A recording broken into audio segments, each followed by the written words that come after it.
ñuy fal président assemblée Macky Sall dem tànn nu mu tudd waa ji Amadou Mame Diop à la place de Aminata Mimi Touré. combat commencé entre waa Benno Bokk Yaakaar ak Mimi Touré bi ñu demee ba waa Benno commencé di attaquer Mimi Touré dañ ko doon sax saaga ci réseaux sociaux yeeg di ko menacer.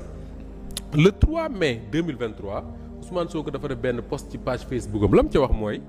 Pastef le parti Pastef les Patriotes par ma voix dénonce vigoureusement les menaces et insultes dont est victime Madame Aminata Touré. Elle peut compter sur notre soutien actif et même physique. Donc ki mu doon attaquanteel quelques mois avant en 2022 ba ñuy nu ñu koy waxee sax xasante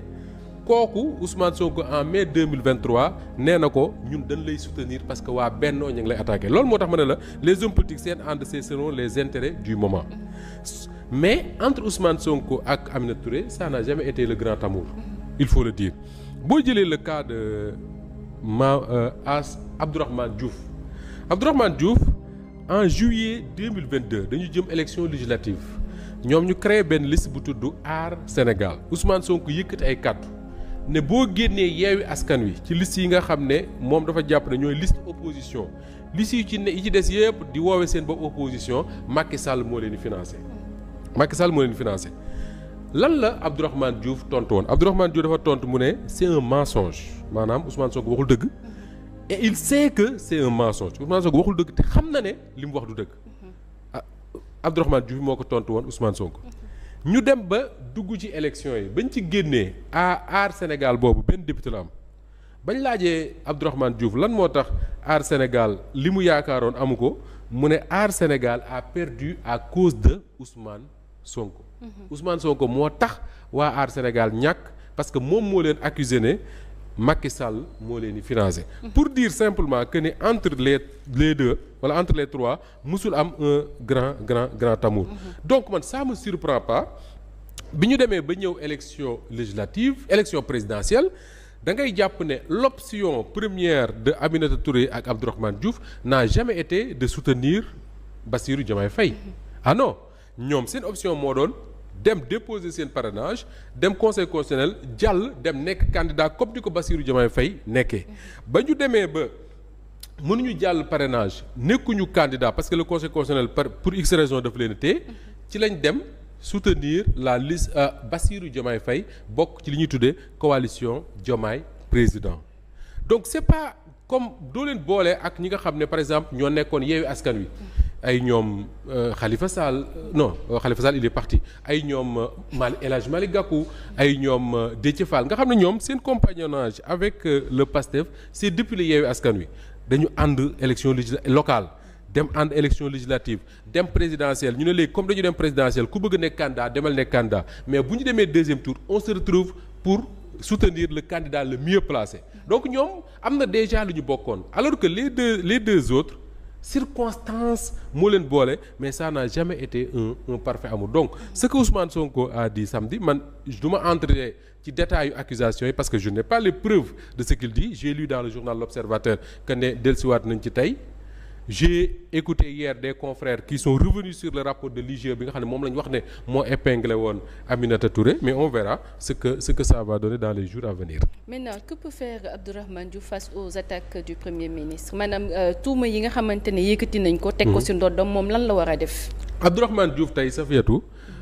dafay nekk ci benn position bu inconfortable pour un homme politique. mooy lan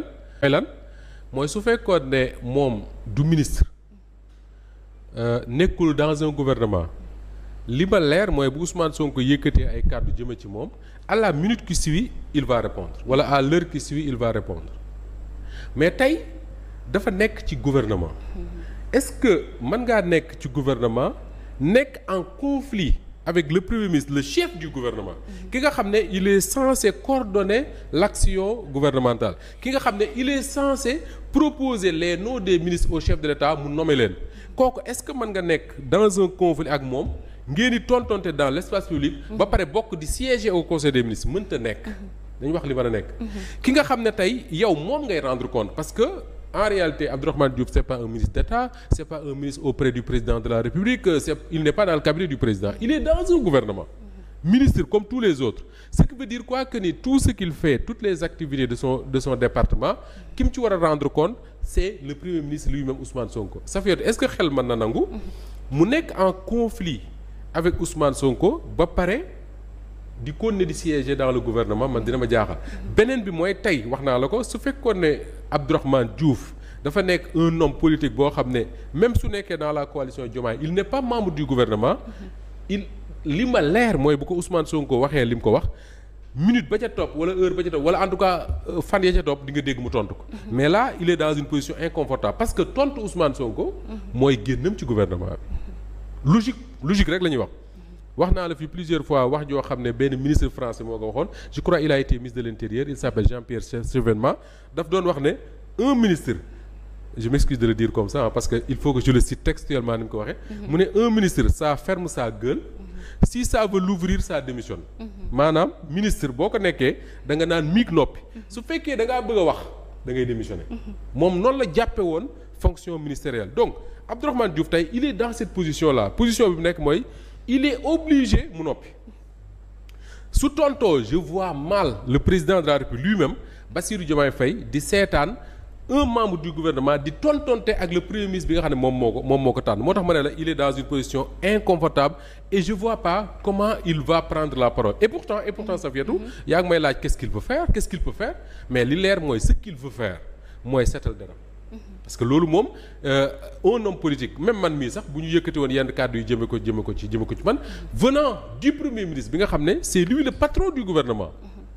moom mooy coordonner l'action du gouvernement ku nekk li ngay def il est censé le savoir su yëkkati yooyu jëmee ko ci yow mais le minimum que tu puisses faire mooy setal sa bopp mais tey jii Abdourahmane Diouf malheureusement pour lui pour setal boppam il faut qu'il démissionne du gouvernement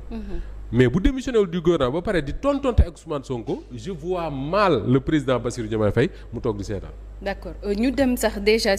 directement si président Bassirou Diomaye Diakhar Faye